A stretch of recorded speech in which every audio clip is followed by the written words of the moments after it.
기도는 성도들의 특권이기도 하며 의무이기도 합니다. 주께서 기도하라 명하셨지요. 우리 주님께서 나쁜 것을 우리에게 말씀하실 리가 없지요.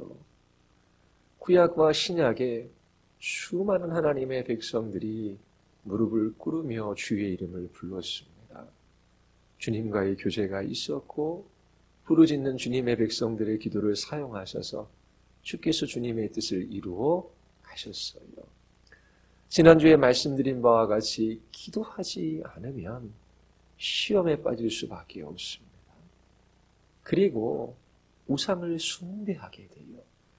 하나님이 있어야 할 그 자리에 이 세상에 좋아 보이는 것들을 둡니다. 그래서 하나님만이 주실 수 있는 것을 그곳에서 찾게 돼요. 그런 사람들은 반드시 파멸하게 됩니다.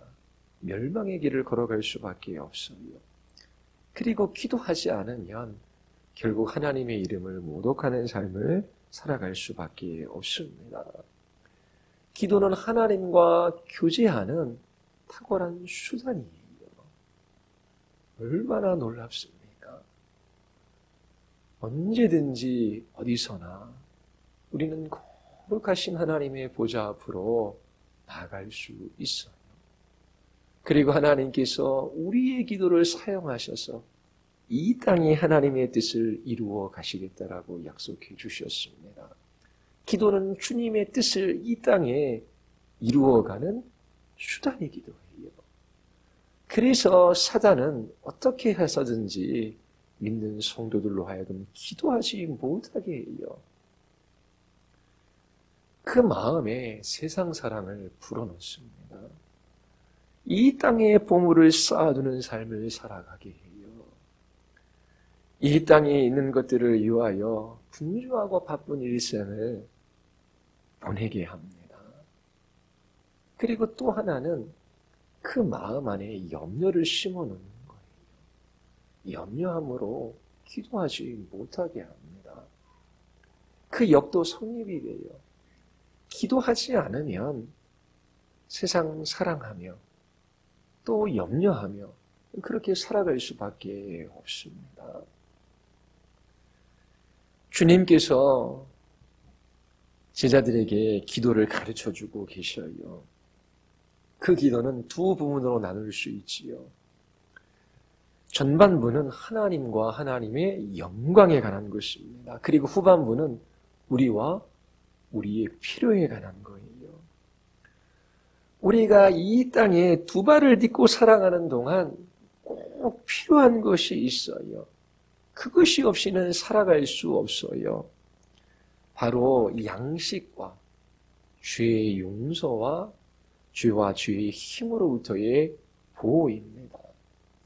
하나님께서 공급해 주시지 않으면 우리는 살아갈 수 없어요. 그래서 매일매일 하나님께 나아가 우리의 삶에 필요한 것들을 위하여 기도합니다. 이 기도는 우리의 삶이 전적으로 하나님께 의존되어져 있음을 보여줘요. 아기들은 어머니의 태에 들어서는 순간부터 엄마에게 절대적으로 의존되어져 있지요. 수태되는 순간부터 엄마의 자궁에서 영양분을 빨아들여야 합니다. 엄마의 뱃속에서 10달을 채우고 태어나요. 그 아기도 전적으로 부모에게 의존되어져 있어요. 먹는 것, 입는 것, 자는 것 등을 부모에게 의존해야 해요. 엄마 아빠가 돌보지 않으면 그 아기는 살아갈 수 없습니다. 그리고 아기는 스스로 깨끗하게 할 수 없어요. 엄마 아빠가 매일 씻겨주어야 합니다. 그래야 청결을 유지하고 건강하게 자랄 수 있어요. 아기가 좀 더 자라면 아장아장 걷기 시작합니다. 하지만 위험한 것을 판단할 수 있는 능력이 없어요. 불에 데일 수도 있고 계단에서 굴러떨어질 수도 있어요. 크게 다치거나 죽을 수도 있지요. 부모의 보호가 절대적으로 필요합니다. 이처럼 아기가 절대적으로 부모에게 의존되어져 있는 것처럼 그리스도인들은 하나님께 전적으로 의존되어져 있어요. 다른 말로 하면 아담적인 삶에 대한 거부입니다. 태초의 사람 아담이 하나님처럼 되고 싶어 했어요. 하나님이 없어도 됩니다. 내 지혜와 능력으로 내 인생의 가치와 의미를 확보하고 내 안녕을 확보할 수 있습니다. 이제는 하나님 없이 내 힘과 내 지혜로 살아가겠습니다. 그것이 아담적 삶의 본질이에요. 자, 자기 힘과 자기 지혜로 자기 인생을 경영하고자 했던 인간이 어떻습니까? 결핍을 경험할 수밖에 없어요. 그래서 남의 것이라도 빼앗아서 그 결핍을 치우고 이 땅에서 풍족한 삶을 살아가고자 합니다. 그러나 인간이 하는 일들을 보십시오. 열심히 자기 자신의 생명을 보존하고 그리고 이 땅에서 만족하고 풍요로운 삶을 살아가고자 했어요. 그러나 인간이 무엇인가 자기를 위하여 열심히 하면 할수록 생명도 어느 정도 확보하지만 죽음의 기운도 역사하기 마련이에요. 이전에도 말씀드린 바와 같이 농사를 지으면 땅에서 얻을 수 있는 열매들이 많지 않았어요. 화학 비료를 사용하고 나서 풍성한 수확을 거둘 수 있게 되었지요. 그래서 비료를 사용하는 것 때문에 먹는 걱정이 좀 줄어들었어요. 그런데 땅은 황폐해져 갑니다. 이처럼 인간은 자기 자신의 생명을 보존하고 이 땅에서 자기 힘과 자기 지혜로 풍족한 삶을 살아가고자 애쓰는데 그 모든 애씀 속에서는 어느 정도 생명의 확보도 있지만 그 반대로 죽음의 기운은 더 크게 역사하는 거예요. 자연은 훼손되어져요. 그리고 그 피해가 고스란히 인간에게 찾아옵니다. 그리고 인간은 파멸의 길을 걸어갈 수밖에 없어요. 그런데 그리스도인들은 하나님, 제 지혜와 제 힘으로 살아갈 수 없습니다. 어린 아기가 전적으로 먹고 마시고 자는 것, 그리고 자신의 몸을 청결하게 하고 또 보호받는 것을 부모에게 의존하듯 저는 하나님 없으면 살아갈 수 없어요. 기도는 이처럼 전적으로 하나님을 의지한다라고 하는 신앙의 고백이며 표현이에요. 그리고 아담적인 삶에 대한 거부입니다. 우리는 궁극적으로 먹고 입고 자는 것, 이런 것들을 하나님께 의지해야 해요. 매일 죄로 더럽혀진 것을 주께 나아가 고백함으로 깨끗해져야 합니다. 우리의 삶을 무너뜨리려고 하는 죄와 죄의 세력으로부터 보호받아야 해요. 오늘은 3절을 중심으로 여러분들에게 설교하고자 합니다. 우리에게 날마다 일용할 양식을 주옵소서, 이렇게 기도하라고 가르쳐 주셨어요. 이 주님의 첫 번째 우리의 필요를 위한 가르침을 세분화해서 여러분들에게 설교하고자 합니다. 첫 번째는 양식이에요. 자, 여기에서 양식이 의미하는 것이 무엇일까요? 두 번째는 주옵시고 라고 하는 단어를 살펴볼 거예요. 거기에서 두 가지를 발견할 수 있습니다. 우리가 주님 앞에 주옵시고 라고 하는 것은 주님께서 모든 좋은 것의 원천이 되신다라고 하는 것입니다. 그리고 우리는 주옵시고 라고 가르쳐 주신 것처럼 주님 앞에 간청해야 돼요. 어떻게? 주의 약속을 따라 간구할 때에 주님께서 우리에게 꼭 필요한 것들을 주십니다. 누구에게? 우리에게, 자녀인 우리에게. 그리고 이 기도는 매일매일 해야 하는 기도예요. 날마다 일용할이라고 하는 두 단어를 사용해서 한 번 하나님 의지하는 것이 아니에요. 한 번 하나님께서 왕창 주셔서 주신 것 가지고 살아가는 것이 아니라 날마다 매일매일 하나님께서 공급해 주시는 것으로 살아가야 한다는 것을 가르쳐줘요. 자, 그래서 전체적인 설교의 구조, 양식이라는 단어를 기억하십시오. 두 번째, 주옵시고는 두 가지로 나눌 수 있어요. 하나님께서 주셔야 되고 우리는 주님께 간청하는데 어떻게? 약속을 따라. 그리고 이 약속은 누구에게 주어지는 겁니까? 우리에게 우리. 그리고 일용할 양식입니다. 날마다 날마다 매일매일이라고 하는 이 5가지 주제를 여러분들이 기억하시고 이 설교를 들으시기를 바랍니다. 첫 번째는 자, 예수님께서 우리에게 구하라고 하는 것이 무엇입니까? 양식이지요. 오늘날 끼니를 걱정하는 사람들은 별로 없어요. 먹을 것이 풍족한 시대에 살아가고 있기 때문입니다. 그래서 일용할 양식을 구할 필요를 느끼지 못할 수 있어요. 주님이 가르쳐 주신 이 기도는 먹을 것과 마실 것이 풍족한 시대에 필요하지 않은 기도처럼 보이기도 해요.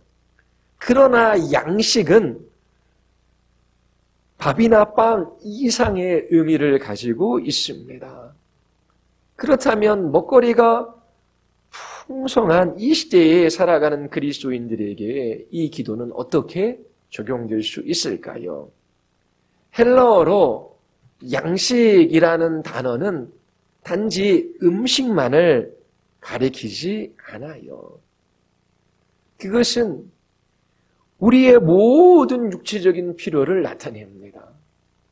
양식이라는 단어는 우리에게 꼭 있어야 할 것, 이 세상을 살아가는 데 꼭 필요한 것을 의미해요. 종교개혁자인 루터는 음식, 건강, 좋은 날씨, 집, 가정, 그리고 좋은 정부와 평화 같은 것들이라고 말했어요. 주님께서 저에게 생명을 주시고 이 세상에 살아가라고 보내주셨습니다. 그런데 주님, 제가 이 세상을 살아가는데 꼭 필요한 것들이 있습니다. 주님께서 날마다 제게 공급해 주시지 않으면 저는 살아갈 수 없어요. 주님께서 제 생명에 필요한 것들을 공급해 주셔서 저의 생명을 보존해 주시고 저의 삶을 붙들어 주시기를 원합니다. 그렇지 않으면 저는 하루라도 살아갈 수 없고 주의 영광을 위하여 이 길을 걸어갈 수 없습니다. 주의 이름과 주의 나라와 주의 뜻을 위하여 살아갈 수 있도록 이 땅에서 살아가는 데 필요한 모든 육체적인 필요들을 주님께서 채워주시기를 원합니다. 이런 기도예요. 잠언 30장 8절에 지혜자의 기도가 있지요. 오직 필요한 양식으로 나를 먹이옵소서. 나를 가난하게도 마옵시고 부하게도 마옵시고 오직 필요한 양식으로 나를 먹이옵소서. 지혜자의 기도예요. 왜 그렇습니까? 혹 내가 배불러서 하나님을 모른다. 여호와가 누구냐 할까 하오며 혹 내가 가난하여 도둑질하고 내 하나님의 이름을 욕되게 할까 두려워함이니이다. 하나님이 주고자 하시는 것 그 이상의 것이 필요가 없어요. 하나님이 이 땅에 하나님의 이름과 하나님의 나라와 하나님의 뜻을 위하여 살아가는 데 필요한 모든 육체적인 필요들을 주께서 채우실 줄 믿습니다. 그 이상의 부유함이 제게는 필요가 없어요. 하나님 부유한 것으로 인하여 오히려 교만해지고 배불러서 하나님께 불순종하며 하나님도 없는 것처럼 살아갈까 두렵습니다. 하나님, 저는 부유해지는 거 싫어요. 하나님, 가난해지는 것도 감당할 수가 없어요. 하나님, 가난해서 도적질하고 하나님의 이름이 욕되게 할까 봐 두렵습니다. 하나님이 이 땅에서 살게 하신 목적이 있어요. 주의 나라를 향하게 하셨습니다. 그 나라를 위하여 이 세상에서 살아가는 그 길에 필요한 그 모든 것들을 주께서 공급해 주시기를 원합니다. 지금 잠언의 지혜자는 이렇게 기도하고 있는 거예요. 자신에게 꼭 필요한 양식, 이 땅에서 존재하며 살아가는 데 있어야 할 것들을 구하고 있어요. 우리가 마음 깊이 새겨야 할 것이 있습니다. 하나님은 위대하신 분이시지요. 하나님께서 말씀으로 이 세상을 창조하셨어요. 아무것도 없는 곳에서 이 세상을 창조하셨지요. 그리고 창조하신 이 세상을 그 크신 지혜와 능력으로 통치하시고 다스리고 계셔요. 하나님은 광대하고 무한하신 분이에요. 하나님께서 안에 계신 곳이 없고 하나님은 언제나 어디에나 계셔요. 그런 하나님께서 인류의 역사에 개입하셔서 하나님의 크고 놀라운 일들을 이루어 가십니다. 뿐만 아니라 하나님은 보잘것없는 우리와 같은 연약한 자녀들을 돌보아 주시는 분이에요. 그들에게 먹을 것과 입을 것과 잠잘 곳이 있는지 살펴주시는 하나님이셔요. 너무나 놀랍지 않습니까? 너무나 감격스럽지 않습니까? 마태복음 6장에 보면 예수님께서 갈릴리 어느 한 산에서 제자들에게 기도에 관해서 설교해 주셨어요. 그리고 나서 6장 25절에서 그러므로 내가 너희에게 이르노니 목숨을 위하여 무엇을 먹을까, 무엇을 마실까, 몸을 위하여 무엇을 입을까 염려하지 말라. 목숨이 음식보다 중하지 아니하며 몸이 의복보다 중하지 아니하냐 말씀하셨어요. 하나님께서 우리에게 목숨을 주셨어요. 그렇다면 하나님께서 그 목숨을 유지하기 위하여 필요한 음식과 물과 의복을 주시는 것은 너무나 분명하다라고 말씀하시는 거예요. 정말 소중하고 귀한 목숨을 주셨는데 왜 그 목숨을 유지하기 위하여 필요한 것을 주시지 않겠느냐라고 주님께서 말씀하셔요. 그러므로 염려하지 말라라고 하는 것이지요. 그리고 나서 몇 가지 예를 들어주십니다. 공중에 나는 새를 보아라. 씨를 뿌리지도 않고 거두지도 않고 곳간에 모아들이지도 않으나 너희 하늘 아버지께서 그것들을 먹이신다. 너희는 새보다 귀하지 아니하냐. 예수님의 말씀이에요. 하나님께서 공중에 나는 새를 지으셨어요.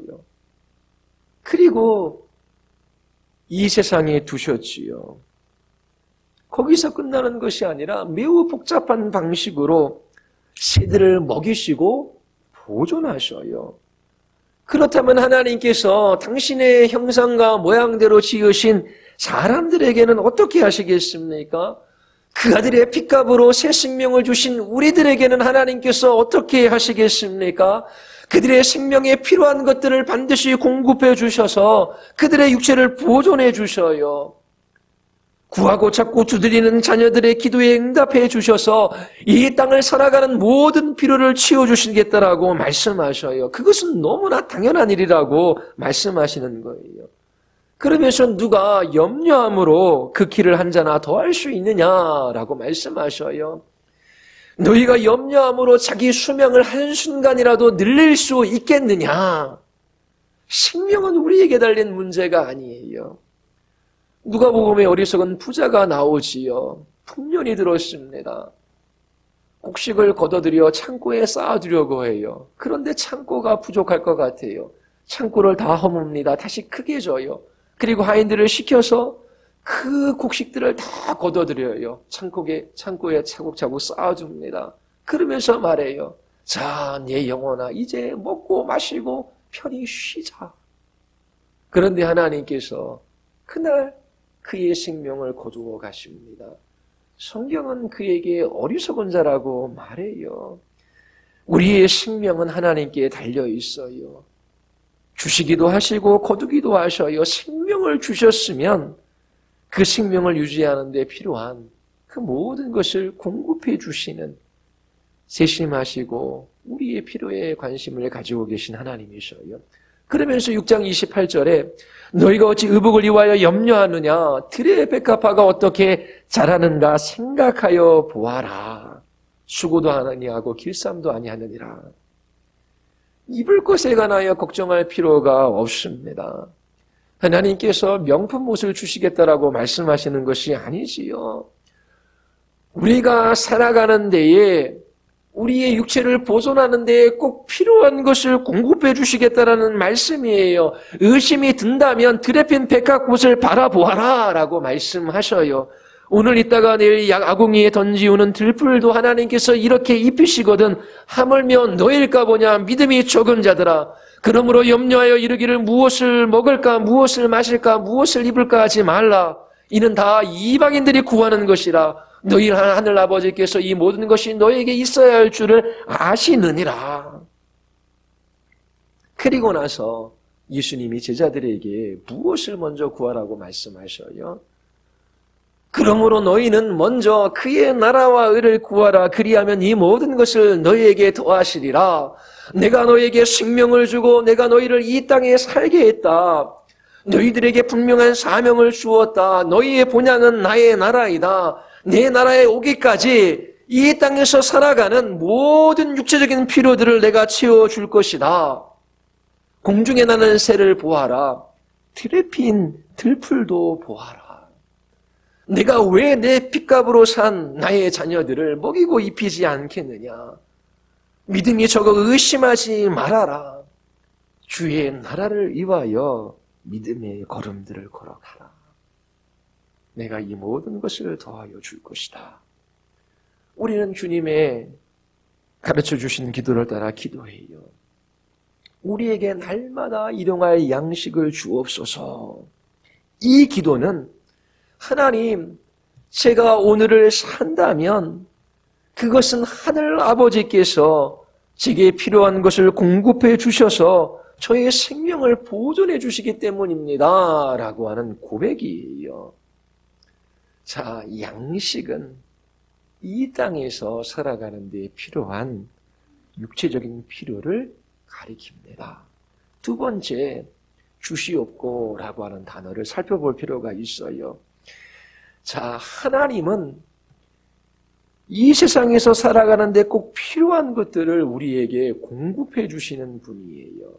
이 말은 모든 공급의 근원이 하나님이시다라고 하는 의미입니다. 하나님이 창조하시고 창조하신 세계를 보존하고 계셔요.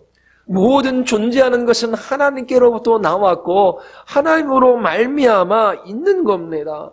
하나님께서 붙들어 주셔서 돌덩어리 하나가 돌덩어리로 존재할 수 있는 거예요. 우리에게 일용할 양식을 주옵소서라고 하는 기도는 단지 여러분이 굶고 있을 때 음식을 달라라고 하는 그런 기도만은 아닙니다. 끼니를 잊지 못하는 사람들만이 하는 기도가 아니에요. 단지 집이 없고 가난한 사람들만이 구하는 기도가 아니지요. 우리가 가진 모든 것이 우리의 육체적인 삶을 지탱해 주는 모든 것이 하나님께로부터 왔다는 인식에서 비롯되는 간구입니다. 하나님, 제가 살고 있어요. 이 땅에서 존재하고 주님이 주신 생명으로 이 하루를 살아갑니다. 하나님, 제가 살 수 있는 것, 제 삶이 이렇게 지탱될 수 있는 것, 하나님, 제가 오늘도 먹고 마시고 움직이고 살아갈 수 있는 이 모든 것은 하나님께서 공급해 주시기 때문입니다. 하나님께서 제 육체적인 삶을 지탱해 주는 모든 것을 주셨기 때문에 제가 오늘을 삽니다. 이런 인식에서 비롯된 기도예요. 우리는 열심히 일을 해요. 그리고 돈을 벌어요. 그 돈으로 우리의 필요를 채웁니다. 그러나 우리가 아무리 열심히 일을 하더라도 하나님이 공급해 주시지 않으면 아무것도 여러분들이 얻을 수 없어요. 모세는 이스라엘 백성들에게 내 하나님 여호와를 기억하라. 그가 내게 재물을 얻을 능력을 주셨습니다. 라고 말했어요. 우리가 가진 것들이 있어요. 이 모든 것들은 하나님이 창조하셔서 사람들이 허락하신 자원들에서 비롯된 것입니다. 하나님께서 하늘에 태양을 주셨어요. 그 빛을 발하게 하십니다. 그리고 각종 씨 맺는 채소와 열매 맺는 열매들을 허락해 주셨어요. 그 곡식이 자라도록 비를 내려주십니다. 계절이 바뀌고 토양이 기름지도록 양분을 만들어 주셔요. 그리고 생활에 필요한 천연자원을 공급해 주셨어요. 입을 것과 먹을 것의 원천이 되는 동물과 식물을 주셨어요. 우리의 육체적인 삶에 필요한 양식은 모두 하나님께로부터 온 것입니다. 하나님께서 이 세상을 창조하시기 전, 하나님께서 이 세상의 사람을 창조하시기 전 그들에게 필요한 모든 것을 예비해 놓으셨어요. 씨 맺는 모든 채소와 씨 가진 열매 맺는 모든 나무를 아담과 하와에게 주셔서 먹거리가 되게 해 주셨습니다. 바울은 디모데전서 4장 3절에서 음식물은 하나님이 지으신 바니 믿는 자들과 진리를 아는 사람들이 감사함으로 받을 것이니라. 하나님이 지으신 모든 것이 선함에 감사함으로 받으면 버릴 것이 없느니라 라고 말했어요. 하나님께서 모든 음식물을 창조하셨어요. 여러분들로 하여금 먹고 마시고 즐기고 힘을 얻게 하기 위함입니다. 그리고 이 음식물을 먹는 것은 일종의 영적 행위이기도 해요. 고린도전서 10장 31절에 보면 그런즉 너희가 먹든지 마시든지 무엇을 하든지 다 하나님의 영광을 위하여 하라. 먹고 마시는 것이 하나님의 영광과 관련이 있어요.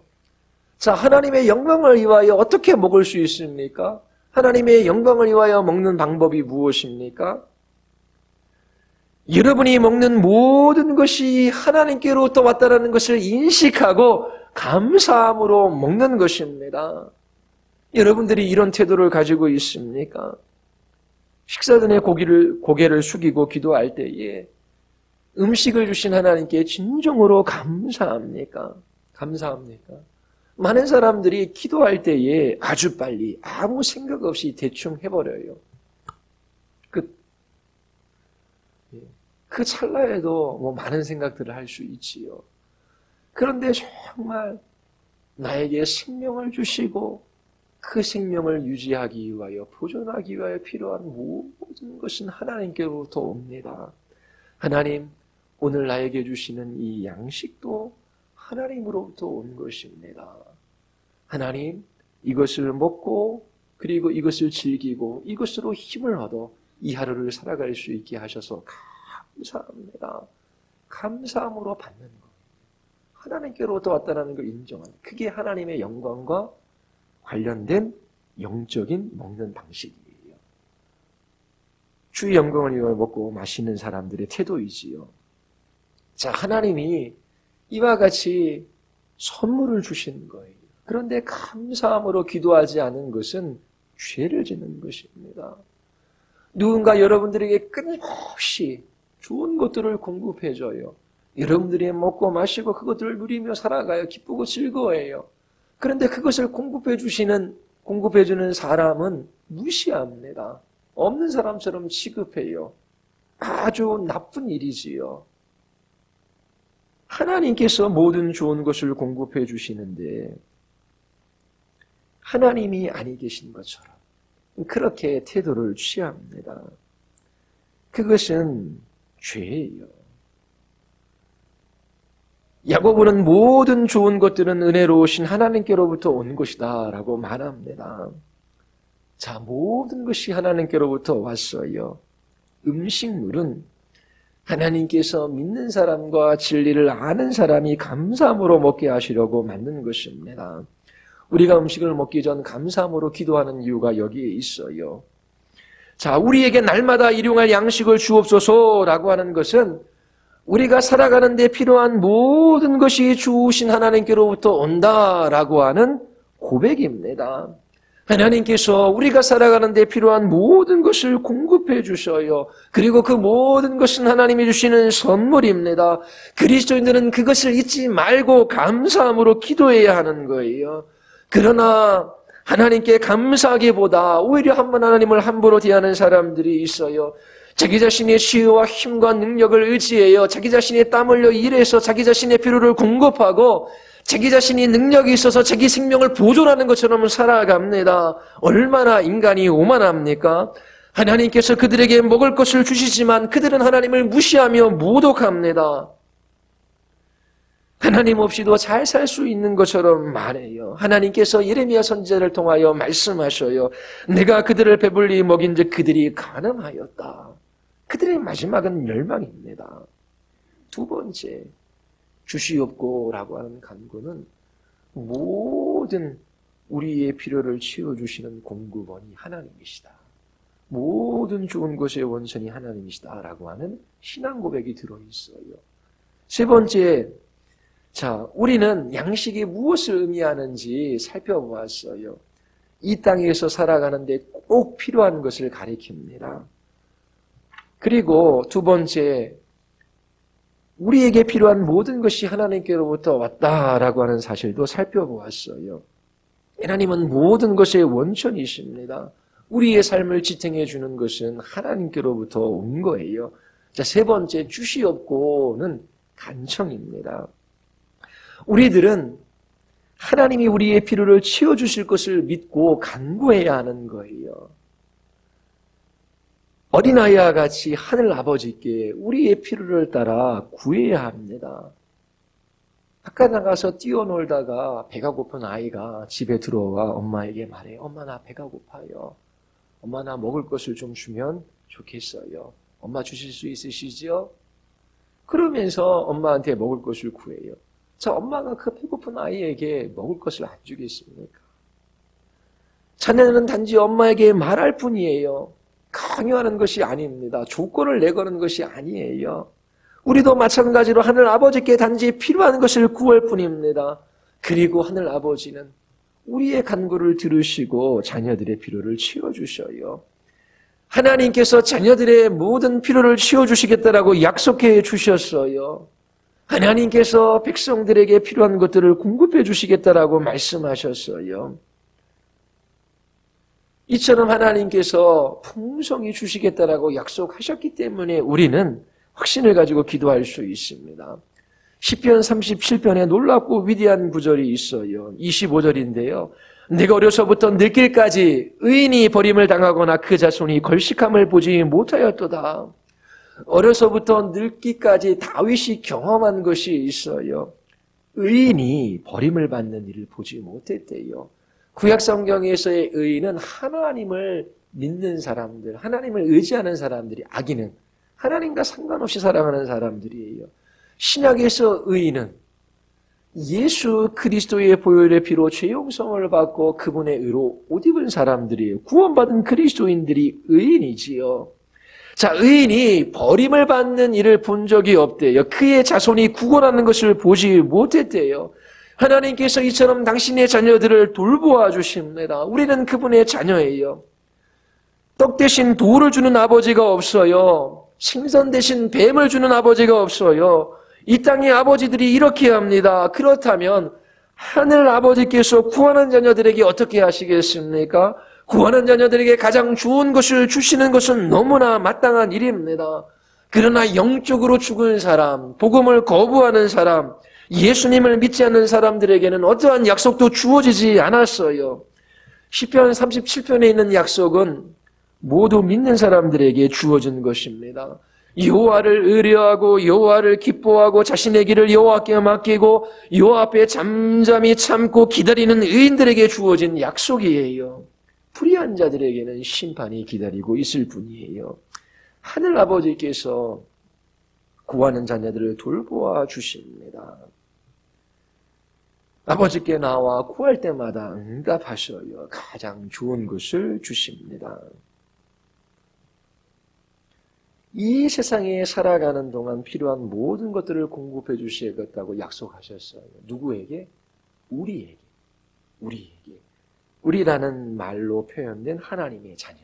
그들에게만 해당되는 약속입니다. 시편 33편에 보면 여호와는 그 경외하는 자 곧 인자하심을 바라는 자를 살피사 그들의 영혼을 사망에서 건지시며 그들이 굶주릴 때에 그들을 살리시는도다. 여호와께서 온전한 자의 날을 아시나니 저희 기업은 영원하리로다. 그들은 환난 때에 부끄러움을 당하지 아니하며 기근의 날에도 풍족할 것이니라. 하나님의 자녀들은 환난 때에 부끄러움을 당하지 않아요. 기근의 날에도 부족함이 없게 하십니다. 그러나 악인은 멸망을 당해요. 악인들은 목장을 덮었던 풀처럼 시들고 연기처럼 사라질 것입니다.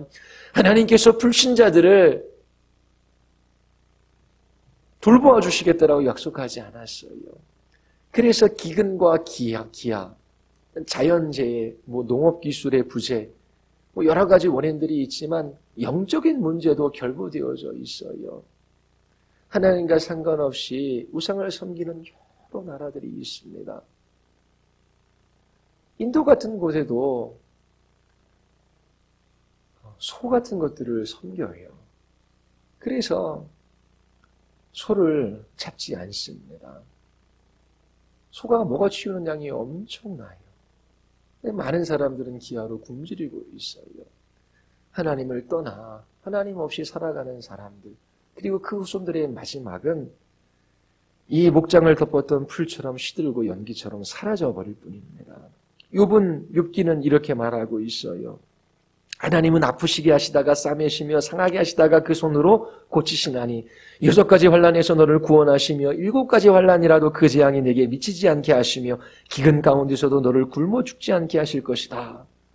하나님께서 이처럼 자녀들의 모든 육체적인 필요를 돌보아 주셔요. 잠언 10장 3절에는 여호와께서 의인의 영혼은 줄이지 않게 하시나 악인의 소욕은 물리치시리라.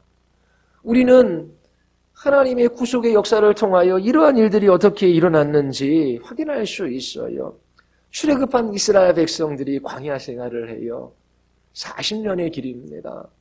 하나님께서 기적적인 방식으로 아침에 만나와 저녁에 메추라기를 보내주셔서 먹게 하셔요. 그리고 목이 마릅니다. 그때의 반석을 터뜨려서 그들에게 마시게 하셔요. 신명기에 보면 40년 동안 그들의 의복이 헤어지지 아니하였고 그들의 발이 부르트지 아니하였다라고 말하고 있어요. 하나님께서 까마귀를 통하여 엘리야 선지자에게 떡과 고기를 가져다 주셨어요. 하나님께서 사르밧 과부의 통에 가루가 떨어지지 아니하고 병의 기름이 없어지지 않게 하셨습니다. 예수님께서 갈릴리 해변에서 오병이어의 기적을 통하여 5,000명이나 먹이셨어요. 때로 하나님께서 이러한 기적적인 방식으로 하나님의 자녀들의 필요를 치워주셔요. 그러나 하나님은 대부분 일반적인 방식을 통하여 필요한 것들을 공급해 주십니다. 그것은 땀 흘려 일하는 거예요. 땀 흘려 일하는 것을 통하여 우리의 필요를 치워주십니다. 그러므로 우리는 일해야 해요. 일하지 않으면 먹지도 말라라고 말씀하셨어요.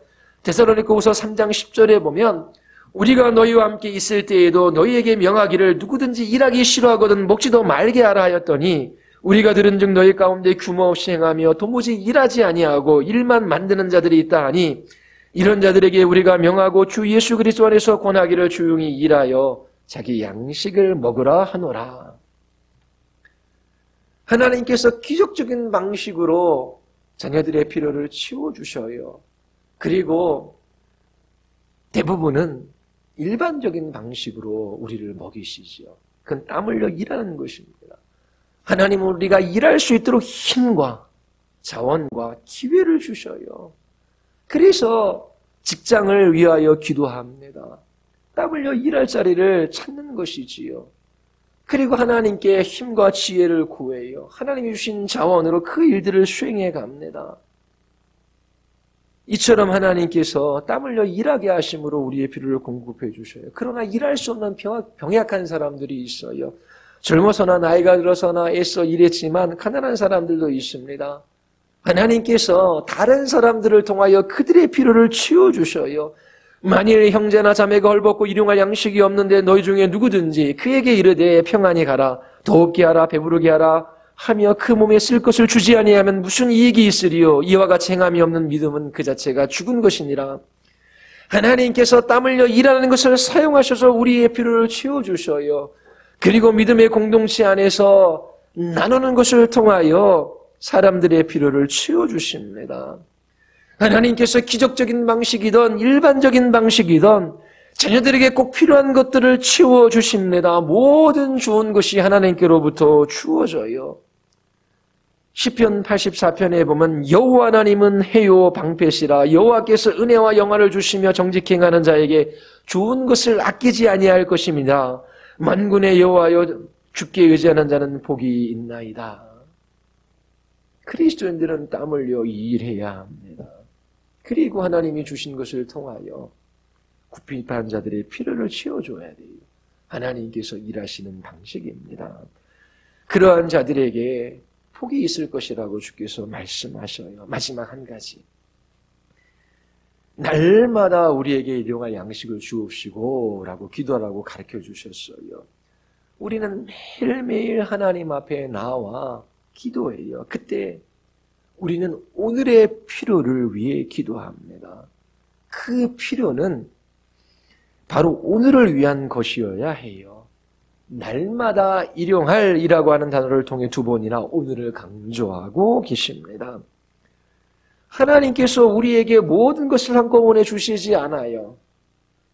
하나님께서 광야길을 걸어가는 이스라엘 백성들에게 그날의 만나만을 허락해 주셨어요. 날마다 하루하루 하나님만 의지하며 살아가게 하시기 위함이에요. 우리도 매일 만나를 주우러 나갔던 이스라엘 백성처럼 하루하루 주님만 의지하며 살아가야 합니다. 미래를 위하여 저축할 필요가 없다라고 하는 말이 아니에요. 저축한 것이 필요하기도 합니다. 이 또한 장래의 필요를 채우신 하나님의 방법이기도 하기 때문에 그래요. 그러나 통장에 쌓아둔 돈을 의지하며 살아가게 하지 않으십니다. 내일을 염려하지 말고 오늘의 필요의 공급을 위하여 주께 구하십시오. 믿음으로 구하세요. 이 믿음은 주님은 선하시고 신실하십니다. 그러하기에 나의 필요를 언제든지 공급해 주십니다. 감사함으로 만족함으로 그렇게 구하는 것입니다. 그것이 오늘의 필요를 공급해 주실 것을 믿는 신자의 기도의 모습입니다. 자, 하나님께서 왕창 주시면 좋으시겠습니까? 하나님, 제가 이 땅에서 살아가는데 육체적인 필요, 이 땅에 존재하고 그 생명을 유지하는 데 필요한 여러 가지 것들이 있어요. 하나님, 한꺼번에 왕창 하늘로부터 부어주십시오. 그게 복이 아니에요. 하나님께서 하루하루 날마다 만나와 매출하기를 주셨어요. 왜 그렇게 하십니까? 하나님이 찌찌하신 분입니까? 아니에요. 하나님께서 날마다 그들의 먹을 것과 마실 것과 그들이 추구하는 것에 관심을 가지시고 세세하게 보살펴 주시겠다라고 하는 말씀이에요. 하나님이 한꺼번에 주시고 야 이제 너희들이 내가 준 거 잘 나눠서 아껴 써야 돼. 그리고 등 돌리시는 분이 아니라 지금 오늘 매일매일의 필요에 하나님께서 관심을 가지시고 세세히 보살펴 주시겠다라는 말씀입니다. 얼마나 놀랍습니까? 그래서 매일매일 하루하루 하나님을 의지하며 살아가라고 말씀하셔요. 이것이 얼마나 놀라운 복입니까? 말씀을 맺겠습니다. 양식이 의미하는 것, 이 땅에서 살아가는 데에 필요한 모든 육체적인 필요를 가리켜요. 예수님께서 하나님께 구하라고 했어요. 자, 이것은 우리의 모든 육체적인 필요를 채워주시는 원천이 하나님이시다라고 하는 말씀입니다. 그리고 어떻게 해요? 하나님께 구하라. 뭘 때 약속의 말씀을 따라. 그러면 우리에게, 자녀에게 주시겠다라고 하는 말씀이에요. 그리고 한꺼번에 하나님께서 다 주시는 것이 아니라 매일매일 하루하루 하나님만 의지하며 그렇게 살아가라.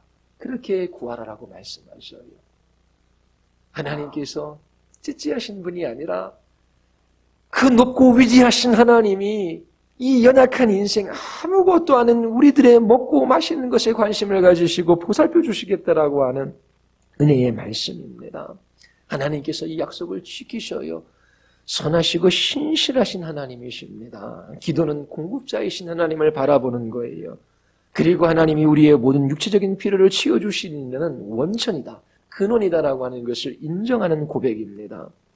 우리는 주님이 오시는 그날까지 이 땅에서 두 발을 딛고 살아가야 해요. 살아가는 데 필요한 것이 있습니다. 기도하십시오. 기도할 때에 우리는 그런 모든 필요를 채워주실 것을 확신하며 하루하루 주님과 함께 힘있는 삶을 살아갈 수 있습니다. 기도하시겠습니다.